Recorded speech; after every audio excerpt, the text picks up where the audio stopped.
Assalamualaikum warahmatullahi wabarakatuh. Waalaikumsalam warahmatullahi wabarakatuh. Apa kabarnya anak-anakku? Alhamdulillah sehat. Sehat semua ya? Sehat. Sebelum memulai kegiatan kita pada hari ini, alangkah baiknya kita berdoa terlebih dahulu. Nah, di sini siapa yang mau memimpin doa? Rifat ya? Oke, silahkan Rifat.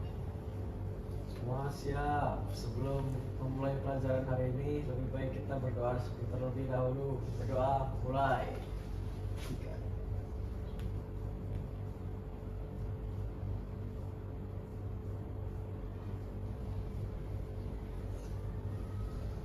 Selesai. Oke, baik. Sebelumnya Ibu mengucapkan terima kasih kepada kalian yang sudah memenuhi panggilan Ibu tepat waktu. Ya, Ibu mengucapkan banyak-banyak terima kasih. Nah, kalian tahu nggak hari ini kita mau ngapain?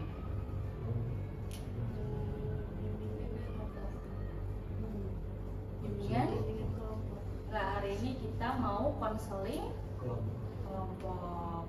Nah, sebelum Ibu jelasin apa itu konseling kelompok, kita kenalan terlebih dahulu ya, supaya kita lebih akrab. Mungkin kalian sudah kenal, tapi biar lebih akrab dan dekat. Karena kalau tidak dekat, maka tidak sayang ya. Oke. Ibu perkenalkan dari Ibu dulu ya. Ya, perkenalkan, nama Ibu Sari Kurniawati Pasisa. Ibu biasa dipanggil Bu Sari. Nah, kalau Ibu habis nyebutin nama Ibu, kalian sapa Ibu ya. Hai Bu Sari, gitu ya. Oke, diulangin ya. Oke. Perkenalkan, nama Ibu Sari Kurniawati Pasisa. Ibu biasa dipanggil Ibu Sari. Hai Bu Sari. Ya, oke, selanjutnya boleh. Izin memperkenalkan diri, nama saya A. Hai A. Izin memperkenalkan diri, nama saya I. Hai. Izin memperkenalkan diri, nama saya D. Hai D. Perkenalkan dia, nama saya A. Hai. Hai A. Izin memperkenalkan diri, nama saya R. Hai R. Harus R gitu ya. Oke. Baik, selanjutnya Ibu akan menjelaskan tentang konseling kelompok. Nah, di sini ada yang sudah tahu apa itu konseling kelompok? Belum ya? Oke, Ibu jelaskan. Konseling kelompok adalah layanan bimbingan konseling, yaitu kegiatan yang dilakukan secara berkelompok, di mana kita bisa saling berbagi pengalaman, sharing tentang masalah yang kita hadapi. Nah, tujuannya untuk apa? Nah, tujuannya itu untuk mendapatkan dukungan emosional dari teman-teman kita, ya. Terus kita juga nggak merasa sendiri kalau kita punya masalah. Oh, ternyata yang punya masalah ini tuh bukan cuman saya aja, teman-teman aku juga memiliki masalah dan kita bisa menyelesaikannya secara bersama-sama. Nah, itu tujuan dari konseling kelompok. Sudah paham apa itu konseling kelompok? Paham ya. Nah, pada konseling kelompok ini kita memiliki atau harus mematuhi asas-asas yang berlaku ya. Ada 4 asas di konseling kelompok. Yang pertama itu asas kesukarelaan. Ya, asas kesukarelaan ini adalah kalian datang ke sini itu dengan sukarela dan tanpa paksaan. Benar? Ikhlas ya datang ke sini ya. Ikhlas.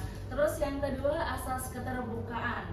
Nah, jadi asas keterbukaan ini ketika nanti kalian menyampaikan pendapat atau menceritakan masalah kalian, itu kalian harus terbuka. Tidak boleh ada yang ditutupi, dijelaskan secara gamblang dan jelas ya. Paham? Paham. Yang ketiga adalah asas kerahasiaan. Seperti namanya, rahasia. Jadi kegiatan kita pada hari ini itu sifatnya rahasia. Jadi orang luar tidak boleh tahu. Jadi yang tahu hanya kita yang ada di sini ya. Oke, itu namanya asas kerahasiaan. Yang terakhir asas kenormatifan. Nah, asas kenormatifan ini kalian mengikuti kegiatan ini berdasarkan norma-norma yang ada atau dengan sopan santun santun dan menghargai satu sama lain. Oke, baik. Selanjutnya, selain keempat asas tadi, Ibu akan menjelaskan aturan yang perlu disepakati agar kelompok konseling kelompok kita ini berjalan dengan lancar dan nyaman ya. Yang pertama, tidak memotong saat orang lain berbicara. Ya, jadi kalau ada temannya nanti yang mengungkapkan pendapat, yang sedang bercerita, itu tidak boleh dipotong. Biarkan dia selesai untuk berbicara ya. Yang kedua, tidak menertawakan teman ya. Jadi kalau ada teman yang sedang bercerita tidak boleh ditertawakan. Oke, yang ketiga, menghargai pendapat orang lain ya, meskipun berbeda. Ya, ini pasti kelima dari kalian pendapatnya pasti akan berbeda-beda. Itu kita harus saling menghargai. Oke, yang terakhir adalah berkomitmen menyelesaikan konseling hingga selesai. Di sini berharap kalian dapat menyelesaikan konseling ini sampai nanti batas waktunya selesai ya. Oke, sudah bisa disepakati? Sudah. Apakah mau ada tambahan? Kalau mau tambahan boleh. Tidak ada ya? Sudah ya, diterima ya. Oke. Nah, kegiatan kita ini konseling kelompok akan berjalan selama kurang lebih 40 menit. Ya. Mudah-mudahan dalam 40 menit ini kita dapat menyelesaikan kegiatan kita. Tetapi apabila tidak selesai, bisa kita lanjutkan di pertemuan berikutnya. Oke? Oke. Masih pada semangat? Semangat ya? Kayaknya kok pada lemas. Sudah makan siang tadi? Sudah ya? Oke, Ibu mau ice breaking dulu deh biar suasananya cair dan gak tegang. Oke, kita mau ngapain nih? Mau tepuk jempol apa tepuk semangat? Tepuk semangat. Tepuk semangat. Udah tahu tepuk semangat gimana? Sudah ya? Yang semangat ya? Yuk, tepuk semangat. Semangat. Tapi kurang semangat deh kayaknya. Sekali lagi ya. Oke, tepuk semangat. Semangat.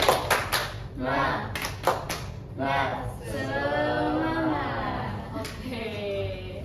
Sudah ya, semangat ya. Sudah agak santai kan? Iya, oke. Sudah siap untuk melanjutkan ke tahap berikutnya? Siap ya? Oke. Baik anak-anak, sebelum kita masuk ke kegiatan yang lebih jauh, Ibu mau menjelaskan tata cara pelaksanaan konseling kelompok supaya kalian merasa tahu dan nyaman ya. Dalam konseling kelompok, kita akan melalui 3 tahapan. Yang pertama adalah tahap awal. Di tahap awal, kita tadi membangun rasa percaya dan menyepakati sebuah peraturan ya. Tadi kita ada aturan-aturan yang harus kita sepakatin kan? Iya, tadi itu tahap awal. Terus yang kedua adalah tahap inti. Nah, pada tahap inti ini kita akan masuk ke topik utama. Kalian akan diberikan kesempatan untuk bercerita ya dan mengungkapkan pengalaman kalian di sini. Ya, bisa? Bisa ya. Nanti kalian akan berdiskusi dan kita akan mencari solusinya secara bersama-sama. Oke. Dan pada tahap akhir ini berisikan penutup. Kita akan merefleksikan dan menyimpulkan kegiatan yang sedang berlangsung ini.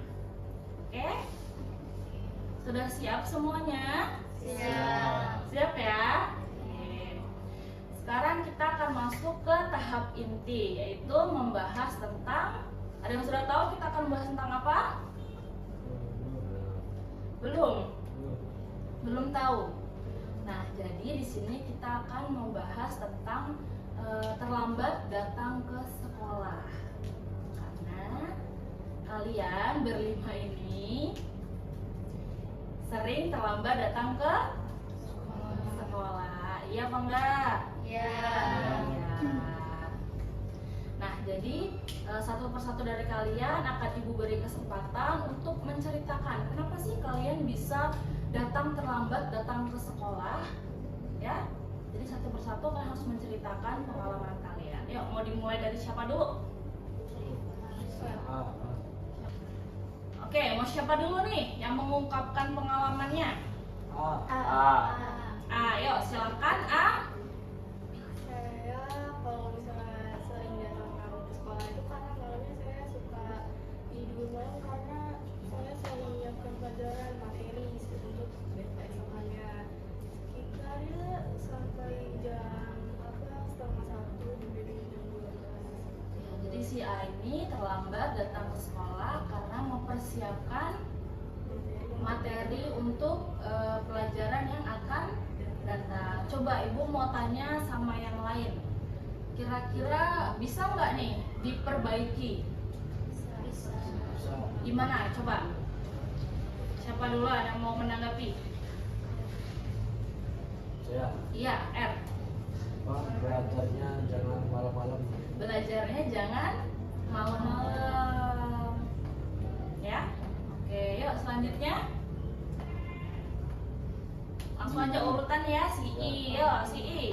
Yuk, silakan menyampaikan pengalamannya tentang terlambat datang ke sekolah. Kenapa? Kenapa nih? Kayaknya si I udah 3 kali ya terlambat datang ke sekolah ya? Iya. Iya, yuk. Saya Ceritakan kenapa. datang terlambat ke sekolah itu karena saya malas dengan pelajarannya. Soalnya pelajarannya itu banyak, pelajaran juga bikin males, bikin bosan. Oh, jadi si ini terlambat datang ke sekolah karena males ya? Males karena pelajarannya, tidak suka dengan pelajarannya. Kira-kira ada solusi nggak buat si I? Ya, A?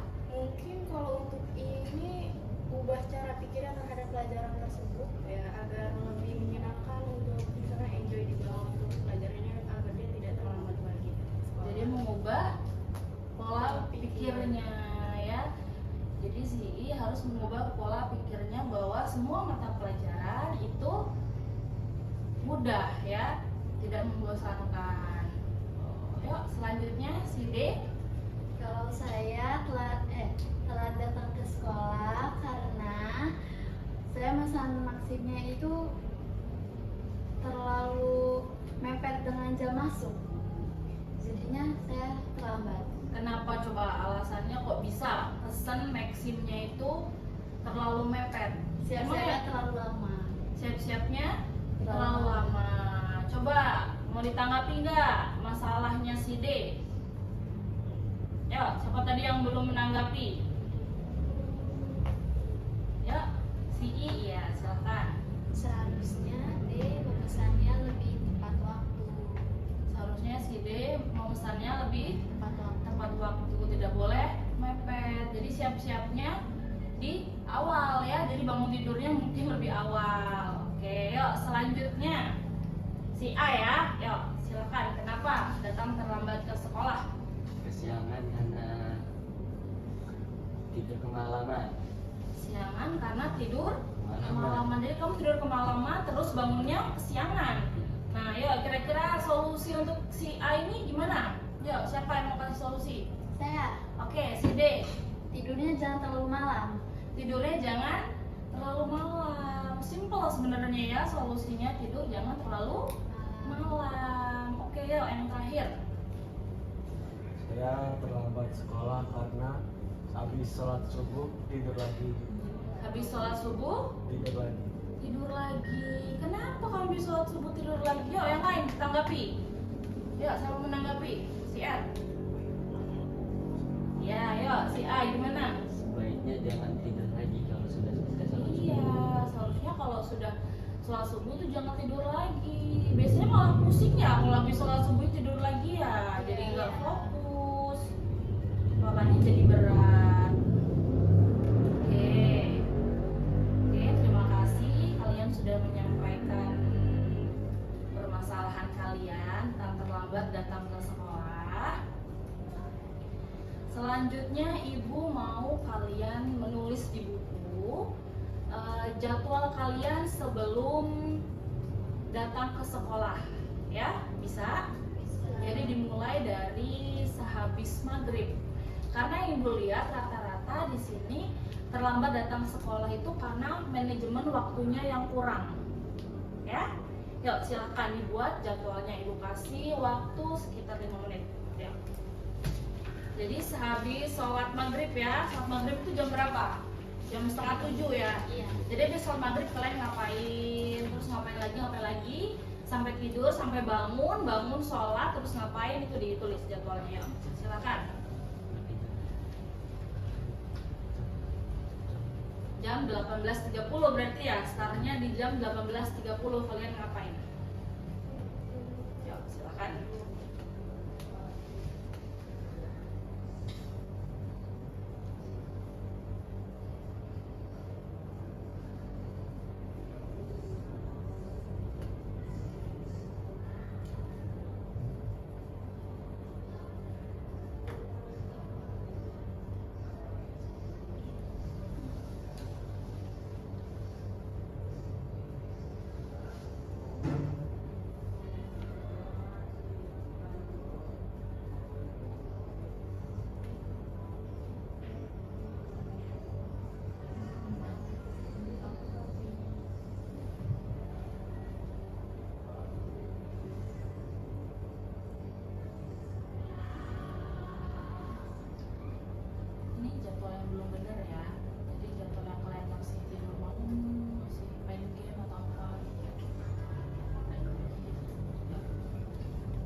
gak bisa mati.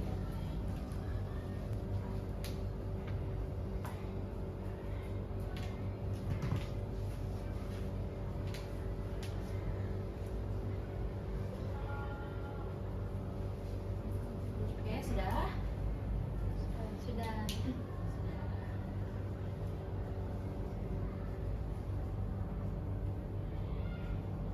Nah, apa yang kalian tulis itu namanya self monitoring ya. Jadi kalian menulis jadwal kalian. Dari situ kalian sebenarnya sudah tahu apa kesalahan kalian. Dari jadwal itu kalian sudah tahu kesalahan kalian apa. Ya. Tadi Ibu lihat ada yang tidur jam 12:30. Nah, apakah untuk anak sekolah tidur jam 12:30 itu baik? Tidak. Nah, kalian tahu itu tidak Baik. baik. Berarti seharusnya kalian tidur tepat waktu. Nah, jadi kalian bisa dilihat ya di jadwal kalian yang sudah kalian buat, letak kesalahan kalian itu di mana. Kalian bisa lihat. Dan pasti kalian sudah paham ketika membaca jadwal yang kalian buat. Nah, setelah kalian buat jadwal itu, kalian kan tahu kebiasaan kalian ya. Nah, coba kalian pikirkan ya, kalau misal jadwal itu kalian rubah supaya kalian bisa datang ke sekolah tepat waktu. Bisa nggak merubah jadwal itu? Bisa. Bisa ya? Ibu yakin pasti kalian bisa. Ya, coba sekarang kalian yakini pada diri kalian sendiri bahwa kalian tidak akan terlambat datang ke sekolah. Nah, kalian bisa menggunakan self reward. Jadi hadiah untuk diri kalian sendiri. Jadi kalau nanti kalian datang tepat waktu pada misalnya berapa hari kalian datang tepat waktu, seminggu full nih kalian tidak pernah telat, itu kalian bisa memberikan reward untuk diri kalian sendiri, hadiah. Mau berubah? Mau ya? Oke, sini ibu akan membagikan kontrak perilaku untuk kalian ya. Di kontrak perilaku ini ada perilaku yang saya harapkan ya. Jadi apa yang kalian harapkan dan perilaku yang harus saya hindari. Jadi kalian bisa lihat tuh di jadwal kalian, perilaku apa yang saya harapkan. Saya tidak akan tidur malaman, saya tidak akan telat datang ke sekolah, saya tidak akan tidur setelah sholat subuh. Nah, perilaku yang harus saya hindari apa? Kebiasaan-kebiasaan buruk yang tidur malam, ditulis ya. Reward untuk diri sendiri jika berhasil melakukan apa? Jadi misalnya dalam seminggu kalian tidak telat, kalian memiliki reward untuk diri kalian sendiri. Misalnya saya akan jalan-jalan ke pantai. Nah, saya tidak telat selama seminggu. Itu kalau pantai kejauhan ya. Saya akan apa? Nongkrong di kafe, atau saya akan makan makanan yang enak. Ya, bisa ya. Terus konsekuensi untuk diri sendiri apabila melanggar. Jadi kalian juga harus punya konsekuensi untuk diri sendiri kalau kalian akan melanggar. Itu apa konsekuensinya? Contohnya, jika kalian misal nih, ibu kan nanti akan memantau kalian dalam 1 minggu ke depan. Ya, ibu akan memantau kalian dalam 1 minggu ke depan. Jika nanti dalam 1 minggu kalian masih juga telat, itu akan ada konsekuensi untuk diri sendiri apabila kalian melanggar. Nah, itu apa? Ditulis di sini. Ya, paham? Paham. Ayo silakan diisi.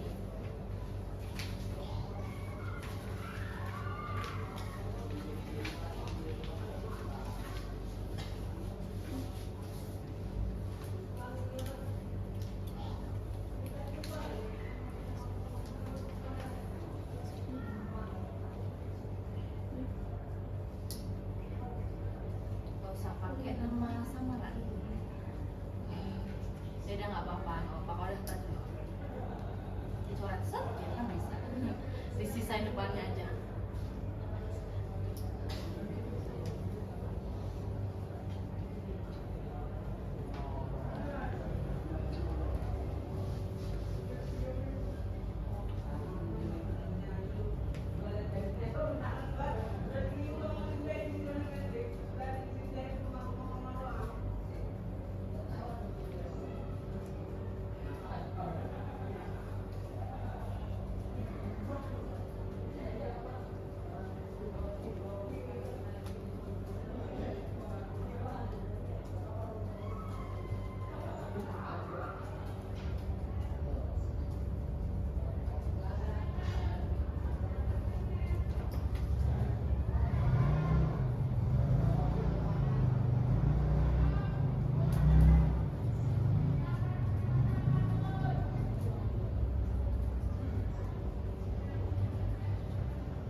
Sudah? Sudah. Oke, sudah semua ya.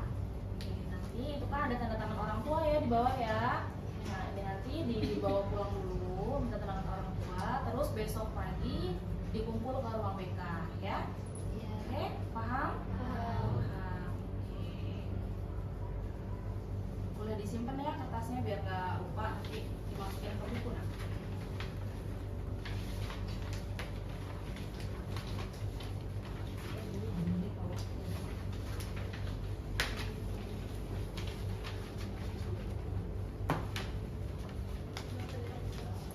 Nah, di sini ada yang ingin bertanya atau ada yang belum dipahami? Ya, silakan. Terkait dengan terlambat datang ke sekolah. Nah, terlambat datang ke sekolah ini merupakan tata tertib sekolah kan ya. SMP Negeri 7 Bandar Lampung masuk pukul berapa? 7.00. Jadi kalian harus sampai di sekolah itu maksimal jam segitu, jam 7.00. Jadi kalian harus berangkat dari rumah itu sebelum jam 7 ya. Oke, jadi namanya peraturan sekolah itu harus kita patuhi. Oke, paham? Paham. Ada yang ingin ditanyakan pada kegiatan kita hari ini? Ayo nak, nanya nggak apa-apa. Nggak ada? Oke, karena kegiatan kita akan berakhir, Ibu mau tahu nih kesimpulan kalian dalam mengikuti kegiatan kita pada hari ini. Ibu mau satu-satu memberikan kesimpulan. Ya, siapa dulu yang memberikan kesimpulan? Yo, A apa R nih? A, R.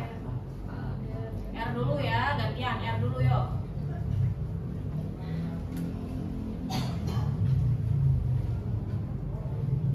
Jadi kesimpulannya Jangan tidur terlalu malam jangan supaya tidur bangun malam, pagi supaya bangun pagi bisa berangkat sekolah tepat waktu. bisa berangkat sekolah tepat waktu. Yuk, selanjutnya si A. Ya, silakan. Tidak bermain HP sampai larut malam. Tidak bermain HP sampai larut malam. Supaya sekolahnya tidak kesiangan. Supaya sekolahnya tidak kesiangan. Oke. Tidak terlambat datang ke sekolah lagi. Tidak terlambat datang ke sekolah lagi. Jangan lagi bermalas-malasan untuk ke sekolah. Jangan lagi bermalas-malasan untuk datang ke sekolah. Bisa berdua dulu. Bagi waktu dengan baik, dengan benar. Oke. Nah, dari konseling yang telah kita lakukan ini, Ibu berharap kalian yang berada di sini dapat menyadari bahwa kebiasaan terlambat datang ke sekolah bukan hanya berdampak pada diri kalian sendiri, ya, tetapi juga mengganggu proses belajar. Jadi kalau kalian terlambat, itu nanti proses belajarnya akan terganggu. Kalian buru-buru, kalian lari-lari, kan capek tuh ya. Udah sampai kelas, kalian tidak fokus mendengarkan bapak ibu guru yang sedang berada di dalam kelas. Nah, dengan adanya kegiatan ini, Ibu berharap kalian dapat membentuk kesadaran dan tanggung jawab dalam meningkatkan disiplin waktu, disiplin diri, khususnya dalam hal kehadiran di sekolah tepat waktu. Oke. Selanjutnya Ibu mau kalian mengisi lembar evaluasi hasil. Ini tujuannya supaya Ibu tahu seberapa paham kalian dalam mengikuti kegiatan kita pada hari ini. Oke, silakan.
berbangga sama kalian karena kalian sudah mau ikut dalam konseling kelompok ini dan berani mengakui kesalahan kalian dan mau memperbaikinya. Ya, mengucapkan terima kasih. Semoga setelah kegiatan ini kita bisa menjadi lebih baik lagi, ya. Kita bisa merubah perilaku negatif kita menjadi positif. Oke, sebelum mengakhiri sesi konseling kita pada hari ini, alangkah baiknya kita berdoa. Yuk, siapa yang mau memimpin doa? Ya. Sebelum mengakhiri pembelajaran pada hari ini, mari kita berdoa terlebih dahulu. Berdoa mulai.